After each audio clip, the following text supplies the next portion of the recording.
Hi, would you want to know what two common mistakes what working professionals make while they invest in properties in real estate? First is they go by self-diagnosis, which is very fatal. Second is they go by the hearsay of their friends, knowns and relatives. My name is Yuvraj Singh Shekhawat. I am the founder of Solution Specialist and we are into real estate brokerage and consultation services in Gurugram. I'll share one instance.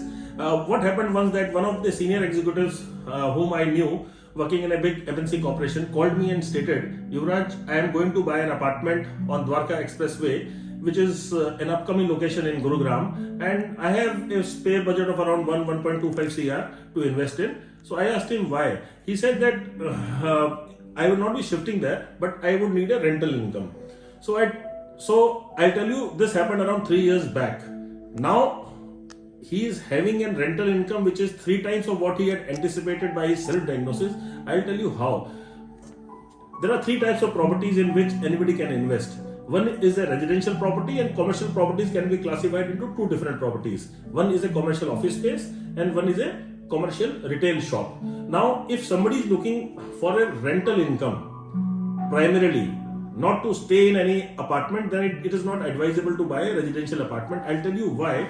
Because if you buy a residential apartment, you will get returns in the range of around 2 to 3% of the total capital investment value. But when you actually buy a commercial property, you will get rental returns in the rate of around 4 to 7%. Now I am talking about these properties which are ready to move at good location with decent builders. So there is no risk involved in this.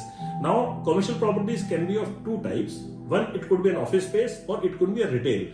Now for working professionals who only have like limited income and they are dependent upon loans, buying retail properties are very costly, and it is very difficult to enter into the retail market as an investment if you as an investor, if you are a basic first time investor. But in commercial office space segment, if you want to enter, it can give you better returns, as in to the tune of around 6 to 7% also if you are able to get it right for you. Now what happened is that the current gentleman who had called me and was satisfied by his self-diagnosis with his own research and with the advice of his friends, knowns and colleagues, he was going to park his 1 crore in a place which would be giving him around 2% to 2.5% returns. Today, he is earning a handsome return of around 5 to 6%. His 1 crore has grown in value to around 30 to 40%. And mind you, even during COVID, his rental incomes were very consistent. And today, his apartment where he lives in on rent is totally funded by this commercial property. Now, if you have further questions regarding this, please comment in the video. We'll love to get back to you. See you in my next video.